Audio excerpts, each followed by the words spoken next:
Okay, hello, hello, hello. Welcome, everybody, to All About English Live. This is Dennis Wilborn, and I hope that you're excited for this show. I'm having some all kind of internet issues today, so I hope we don't get dumped offline. Uh, Let me know if you're here and join the comments. Give me a little thumbs up or a like or a hello.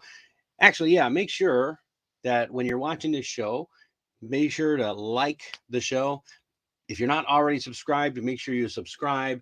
And today, I am excited to present some of my clients and subscribers have asked for a presentation about presentations. That's right.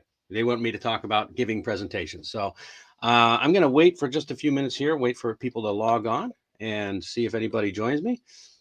If you're in the chat, drop a note in the chat because we are going to have a question and answer session at the end. I'm going to ask some questions and hopefully get some answers. And of course, you can ask your questions as well. I'm more than happy to do that. So I see we got one person uh, watching. I see the little eyeball. Why don't you let me know where you're from? And if you want to leave your name too. Oh, that's hot coffee. Wow, wow, wow, wow. Fresh hot coffee. Yes. Okay. I'm ready to go. All right. So, all right. Hooray. All right. Let's move on.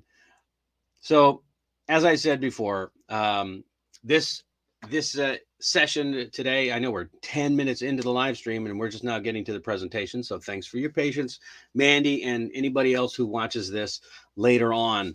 All right. So, presenting in front of an international audience can be very intimidating. So I'm just going to give you some tips that I've picked up along the way for how you can do that in a better way. So, um, what makes it so intimidating is you've got multiple reasons. You've got the fact that there's a language barrier. There's also cultural barriers in between you and your audience, perhaps, and that can add a lot of stress to the situation. But if you spend the right time preparing for the preparation for the presentation and you get yourself in the right mindset, you can overcome the obstacles that come along with any presentation. I just noticed you can't really see, so I'm going to drop myself out of the picture here for just a second, in case you're trying to read along. Okay. So in this session, we're going to talk about specific tips on how you can be confident when you're presenting in any international business meeting or anything like that. So first and foremost, before you do anything, you want to take your time to do your research. Okay, it's absolutely essential to do your research. So take the time to learn about the culture and the customs of your audience. So if you're in a I'll put my picture back on there. If you're in a business where you're dealing with a lot of different cultures, that's a lot that you have to take into account. But if you're talking to people from various other societies or other cultures, um, excuse me, if you're just like, for example, if you're from Taiwan, like you, Mandy, and you're trying to do presentations to people who are from the U.S., then you only really need to do some research about United States customs and United States culture, which is in and of itself not all that easy, um, because it is a melting pot, as we say in the United States. So by taking the time to learn about those cultures, you can tailor your presentation to the needs and the expectations of the audience. So you're going to want to tailor your presentation to your audience. Understand their business practices, their communication styles, and their values will not only show you or show them that you respect their culture, but it also helps you to establish a connection or a rapport with them. Rapport. No, Raport. Rapport. All right. Also, you want to make sure you practice your presentation. The key to feeling confident when you're making a presentation is to be sure to practice as much as you can. I know that I've talked with Mandy and many other people about how important it is to practice your speech until you feel comfortable with the material. So you can rehearse that in front of a mirror. You can record yourself. You can present to a colleague, to a friend, to a coach like me. And this will give you an opportunity to receive feedback and then make the necessary adjustments to your presentation before the big day. That's a big deal. It's very important that you get your practice in so that you're not left without the right words, as I am right now, before you're doing your when you get up to actually give the speech. Also, if you're feeling like, oh, I'm so nervous, I'm so unconfident about the presentation, by practicing in advance, a lot of those nerves will filter away. A lot of that nervousness, especially about maybe your accent, your pronunciation, your language, a lot of that will filter away because you've said it so many times, you're comfortable with it. How do I know that? Because when I was an actor acting on stage, I used to have to memorize all of my lines for the entire show, not just my lines, but everyone else's lines, so that I knew when to come in. And that's not easy to do, to get the whole thing in your head. That's why stage presentations tend to practice for weeks in advance before they actually go on to present the show to an audience. It's not easy, but the more you practice, the more comfortable you feel, and the more natural you will come across. So, so you also need to remember to speak clearly and slowly. This comes from practice. So when you're practicing, practice speaking clearly and slowly. Avoid using complex language, jargon, or slang that may be difficult to understand for other non-native speakers. Now, if you're just speaking to a native English speaking audience and you're comfortable using slang or jargon, then go right ahead. But as I said I've said before with emails and things like that, avoiding jargon and acronyms and things like that that are not familiar to your audience is very, very important. So also speaking at a moderate pace and using simple and concise sentences that will ensure that your audience can follow along. And that's really important. You want your audience to be able to follow everything you do. Now, you'll notice that I'm using my hands a lot when I'm speaking. That is because you can only see my face and you can see my hands, but you can't see the rest of my body. But when you're on a stage giving a presentation, do use appropriate body language. So body language does play an essential role in communication. You may not know this. Here's a little fun fact. Body language, when you're speaking, only about 7% of your communication is the words that you use. That's right. Only about 7% of your communication overall is coming from the words that you're using. And over 55% of communication is through your facial expressions and your body language. Isn't that mind-blowing? So majority of your communication is actually what you're doing with your hands and your body and your face. So be sure that you are maintaining good eye contact with your audience. If you're doing it like I am, I try to look at the camera because I can't see your faces, unfortunately. It's not like when we're in a one-on-one class or a group class. I can't see your faces, but I can still look at the camera and you can see that I actually am trying to maintain eye contact. So the other thing is your posture. You want to stand tall and my those hands to not only point to things, like if you have hey, look, here's my picture of my logo, and here is my family in the background. So not only can you point with your hands, but you can also expand your ideas with your hands and things like that.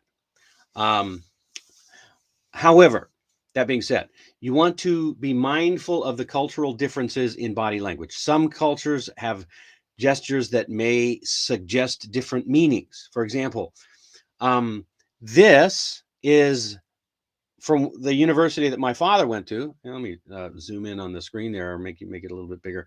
So my father went to a school called the University of Texas in Austin, and they do this as a cheer for their team, Hook 'em Horns. That's where I was born, by the way. Hook 'em Horns, UT, University of Texas, Hook 'em Horns, and because their mascot is the Longhorn steer, so that's representative of the long horns of the big cow, and so Hook 'em Horns is great if you're from Texas, but if you're from some other cultures, this is very rude to do. So be very careful, be mindful of the cultures that you're presenting to.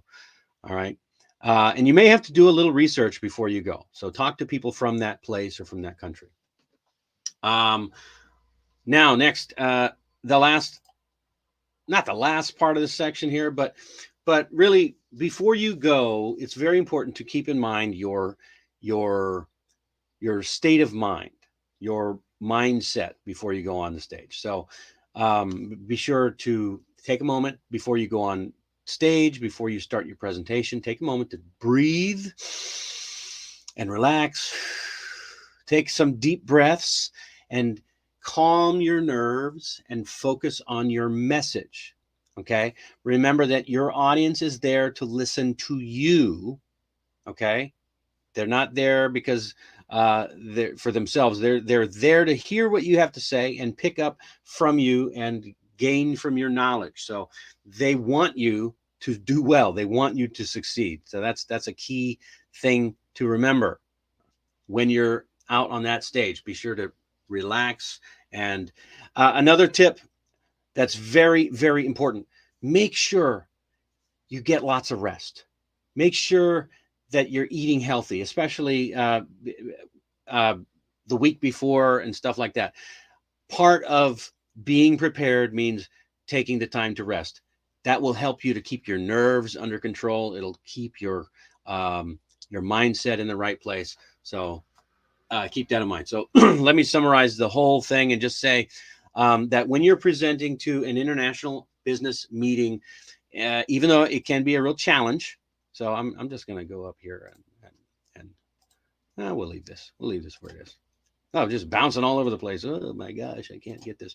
So the main things that I want you to take away from this is that with the right mindset, with the right preparation, you can overcome all of the challenges that we've discussed so far, all of the challenges. So make sure you do your research, practice your presentation, speak clearly and slowly, use the appropriate body language, and remember to breathe.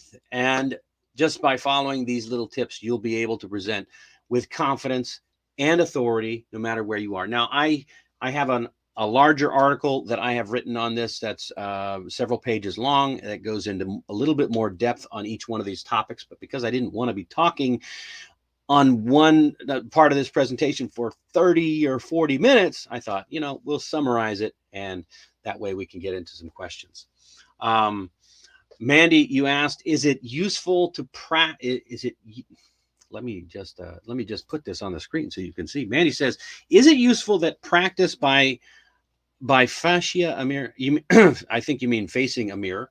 Is it useful to practice by facing a mirror? Yes, absolutely. I'm so proud. I love the fact, and I love to brag about my wife because she told me the story many years ago. That's how she learned English. She learned English by practicing in a mirror and interviewing herself or giving speeches in front of a mirror. That's how she did it. She didn't take English classes. She didn't have a coach. I mean, she's got a free coach now, kind of free, but I work for sandwiches.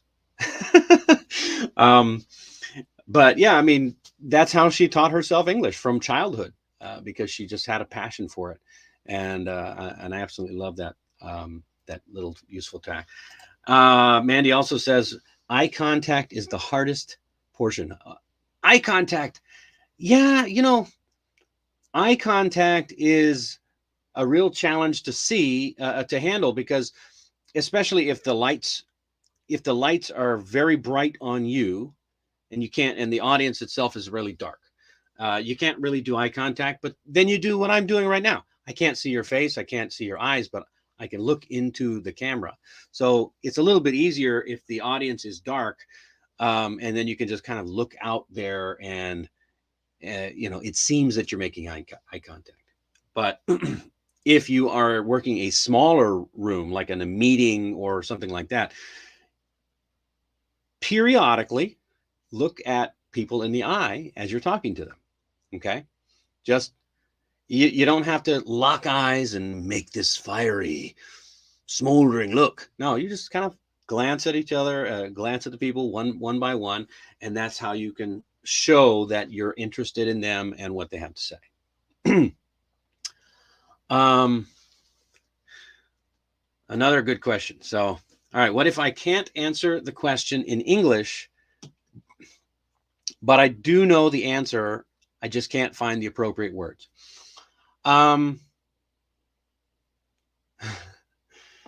If you can't find the answer in English, or no, if you're trying to find the appropriate words, go back to my simple KISS rule. The KISS rule is simple.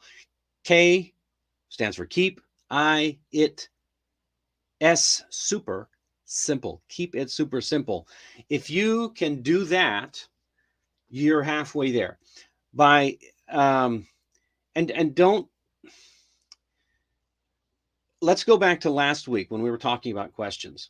If someone asks you a question that you find too difficult to find the appropriate words for, what you can do is use a little stalling technique. You can stall and ask them what they mean by the question, or you can ask them for more information about the question or something like that. So there's all kinds of things that you can do with that information. All right, let's another question from Mandy. We're just going to jump into another question. Hold on. Mandy says, if you have more than two audience, I'm assuming you mean two people, two members in the audience, how should I do? How should you answer or handle the situation? If you have more than two people in an audience for eye contact, I'm assuming you're talking about eye contact. Then just switch back and forth. You're not going to be staring at one. You're not going to be staring at one person the whole time. Actually, that'd be the worst thing you can do, because then the other person will feel neglected. So, switch back and forth. It is much easier, again, when you have a larger audience, because you can kind of filter them out and just kind of stare at different areas. One thing is for sure, unless you are right next to or in front of a person, you can look in their general direction, and they will feel like you're looking at them. So like, you can look at somebody's ear and it will kind of look like they're looking at, unless you're very close. But if you're quite far back and you're just it'll look the same. It'll look exactly the same. So you can do this. All right, let's take a look at some key vocabulary I wanted to talk about, because vocabulary is important. So the first one, intimidating, causing fear or nervousness. So, for example, speaking in front of a large audience can be intimidating. Yes, it's an adjective, so use it as such. Customs, the social practices. Yeah, I know, it sounds like I need to practice a lot on that. Customs, the social practices or traditions of a different group or people. It is important to learn about the customs of your audience before presenting. Of course. All right. Tailor. Now, here's a verb that I think is important to notice.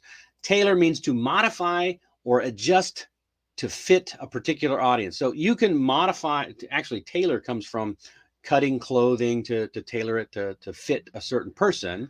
But in this case, we're talking about tailoring your performance or your propose or presentation to fit your audience. So just think of a dressmaker or a person who cuts clothes. They are tailoring your clothes to fit. You do the same thing with your presentation. Another word I used was rehearse. Rehearse means to practice in preparation for a public presentation. We do the same thing when we're acting. You rehearse a lot. It's the same thing as practice, right? So practice. It's important to rehearse your preparation, your presentation before delivering it. Next one there is pace. Pace, the speed at which someone speaks. So you want to keep a moderate pace so non-native speakers can help and can understand what you're saying in your presentation. All right. And I'm not going to get too much into these other ones, but let's get into some questions. You don't need to look at the pictures because, yeah, come on. Let's see if I can show you some. We'll just talk about some questions here. So anybody who's been here, I know Mandy has given presentations to people who are from different cultures of her for her. So if you have ever given a presentation, how did you prepare for it? If you've given a presentation to native English speakers or non-native English speakers, but you had to give the presentation in English, how did you prepare? Anybody? I mean, I remember many times that I've had to give presentations. I used to teach how to do defensive driving in Korea. When I worked for a company here, it wasn't my main job, but because I spoke English, and because many people from many different countries came to Korea to work, I was tasked with teaching them how to drive defensively in Korea. That's not an easy thing to do, but it was challenging because even though it was the similar presentation every time, I still had to make sure that I stayed on top of what the traffic laws were, because those are changing all the time. I had to make sure that I had good stories and good videos to prepare and present, and ask good questions. Now, this was not an online presentation. It was an in-person type of thing. So I often had to do what Mandy, like I was just telling Mandy, look different people in the eye as I'm giving the presentation. Anybody have any comments about that? Nope. Okay. I'm just trying to keep the presentation a little bit shorter this time. What are some of the cultural differences that you should consider when presenting to an international audience? What are some of the cultural differences that you should consider when presenting to an international audience? Let's see. I think I'm gonna try to put these in the chat. Can I do that? Oh my goodness, it worked. I can put them in the chat. Now, can I share them on the screen? Ah, yeah. Wow. Wow. Look at that. I can share them on the screen. That way you can see. So I love technology when it works. So that's pretty much the end of the actual presentation. But I'm doing this Q&A section because I'd like to see if we can get a little bit more interaction between the audience. I had one question last week that actually came after the presentation, or after the live stream was over, and that was somebody asked me how long I had been in Korea. And so I'm going to go back a little bit to the AMA section. Someone actually asked, how long have you been in Korea? And they were quite shocked when I said I've been here since December of 2012. So a little over 10 years in Korea. Now, not the whole time. I wasn't here for every single day of that 10 years, but my first time here was December of 2012, and I stayed here for a month, and I used to work a month on and a month off. And I would fly back to California, or sometimes I went to Scotland a few times, or at least once, and other places in the meantime. And but essentially, that was when I fell in love with Korea and absolutely loved it. She asked, why did I come here? And the question was, was that your question too, Mandy? Oh, you should have asked last week. So the question was, she also asked, why did I come? And the reason that I came to Korea, but not the reason that I stayed, was I was working as a chief officer on a drill ship for a oil drilling company. And I was the number 2 guy, the chief officer, and we went to work. We were sent here to basically be involved in the construction of the ship. And then after the ship was constructed, we left in October of 2013. And at the time, I wasn't sure if I was ever going to come back, but a few months later, actually, yeah, about 2 months later, I came back on a vacation and I decided I'm going to move to Korea. And I stayed in Korea I lived in Seoul from 2014 to 2015. Again, still working 1 month on and working a month off. So I did time in New Zealand and South America and the Gulf of Mexico, but I was still month on, month off, month on, month off, back and forth between those different places and Seoul. But after a year in Seoul, I decided I had to stick around in. I missed the country living, the country living of Ulsan. The Seoul is a great city, but it's just a little too busy for me. I like the quiet life, so I came back down here to Ulsan, South Korea, where the shipyard is, and got lucky, found a place, and decided to stay here by the ocean. I love it. I get to go out and walk by the sea every single day, even in the rain sometimes. So occasionally, if you follow me on Instagram, you might see pictures of sunrises and sunsets, and well, usually not sunsets, but usually I do walk in the early morning sometimes. Yeah, so yeah, it's a lot of fun. That's to answer the question from last week. Mandy,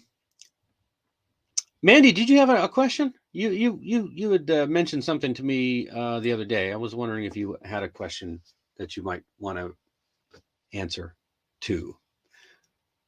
Okay.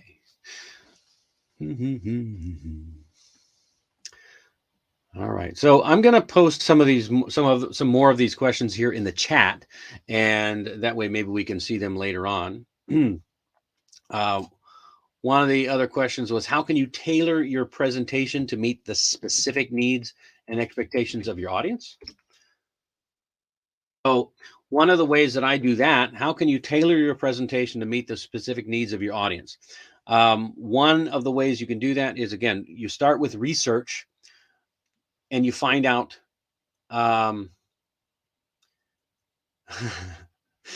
Excuse me, says, as a Korean, in my opinion, it's not easy to do a presentation with people who just like to judge based on my experience. I'll put that on. Yeah. It's not easy to do a presentation with people who just like to judge. You know what? You're right. It is. It's really challenging, but you can't go into a presentation thinking about what other people are judging you about. You can, if you go into a presentation thinking about, people are going to judge me, then you're just going to be nervous and scared all the time. You have to be going into every presentation with the mindset of, I'm here to share with people. They want to know what I have to say, and so that's what I'm here for. I'm gonna share that information, and the ones who are going to judge, let them judge. I don't care. What difference does it make? So that's a good point, though. But it really doesn't matter in the long run. So back to my original question is, how do you tailor your presentation to the specific needs of your audience? Again, that comes from the research. If you're doing a presentation to a company, you want to research and know as much as you can about the company. You want to know as much as you can about what your audience wants. What do they desire? Why are they there? I mean, they're probably there to see you and to learn from you, or to gain some value from you. So if you bring the value, if that's what your main focus is, then you'll be good. For example, you can ask your audience what they want, if you have the ability to do that. If you're like, I asked many people in advance before I did this presentation, what do you want? What do you want to see a presentation about? And if you watch it, then you'll be able to, or if you listen to them, then you'll know what to say. You'll know how to tailor your presentation to them. So yeah, that's basically the answer to that question. And all right, so what are some, here's an interesting question. What are some of these questions I get just from from people that have been asking me. So I'm posting them in the chat, but some of these people were questions that are asked offline. How can you tailor your presentation to meet the specific needs and expectations of your audience? So, wait, I already asked that question. This is the question. I was like, that sounds really familiar. What are some common language barriers that you might encounter when presenting to an international audience, and how can you overcome them? Whew, that's another tough one. So obviously, the language barriers that we are most used to talking about are just the fact that, some people know English and some people don't. You're going to be talking to, if you're not a native speaker and you are talking to a native speaking audience, that right there is a barrier. And the more you can, I mean, I really mean it when I say that KISS, the KISS rule. Keep it super simple. It's so important because even if you are speaking at a simple level, everyone in the audience will understand you. It's when we try, and this goes for native speakers too, because if you try to speak above your vocabulary level or above your grammar level or above your skill level, if you try to do anything above your skill level, you are going to look less credible. You're going to look less believable and be less understandable. So oftentimes that's the biggest barrier that many language and English learners try to jump over, is that they try to make their language more complicated. They try to use very complex sentences, or they try to use complex, high level sounding words that they have not practiced with. Now, if you practice with them and you sound great and you sound great, by all means, go for it. That's really good. But if you haven't, then I really recommend that you start doing that. It's so important to, when you get into the time where you're making the presentation, keep your language as simple as possible for yourself, because then you'll build the credibility with your audience. Okay. And if you're speaking with the non-native speaking crowd, that's the same thing goes. If you're speaking with people who don't know English as well, if you keep it simple, then they will all understand you as well. But if you try to go too high, even if you can speak at that higher level, you may lose your audience as well. So, I mean, a lot of people wonder why Donald Trump did so well. It's because he spoke English when he makes speeches, not spoke. He still gives speeches. He speaks at a level that's the same all the time. He speaks at the same level all the time, and he speaks to a specific audience. And that is, I shouldn't say the specific audience. He's speaking to the lowest common denominator, to use a mathematical term. So, there's a bell curve in skill levels when it comes to English. So on one end, you've got people who just can't speak English very well, and then you've got the average who speak at about a fifth or sixth grade level. No lie, that's a fact. Even native speakers, and then you've got all the high end people down here who speak the very big fancy words, and you want to meet somewhere in the middle. You want to meet where most of the people are. And that's what Donald Trump did to be so successful. So a lot of the media would give him a hard time for speaking in a lower tone or speaking like a fifth or sixth grader. But you got to understand, that's where most people are. And so keep it simple is a really good rule. Keep it super simple. That's the KISS rule. Don't forget it. Excuse me, says, any suggestions for being confident? She says, yeah, that's right. You don't want to be Joe Biden. That's right. Don't get me started on Joe Biden. Anyway, so any suggestions for being confident? Yeah. Number one suggestion for being confident. Put your shoulders back. Keep your head up. Stand up straight and look people in the eye. You may not feel confident in that moment, but by acting confident, it will build the confidence in your system. I know it sounds a little bit crazy, but the science of psychology has shown time and again that by acting a certain way, it will actually make you feel a certain way. So if you're depressed, smile.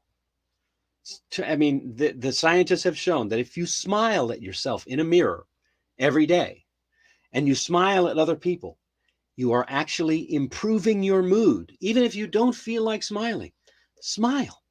The same thing goes for confidence. Even if you don't feel confident, make yourself stand confidently and walk confidently, and you'll start to feel more confident. And another side benefit to that, if you are walking confidently, you're also safer. They did a study many years ago.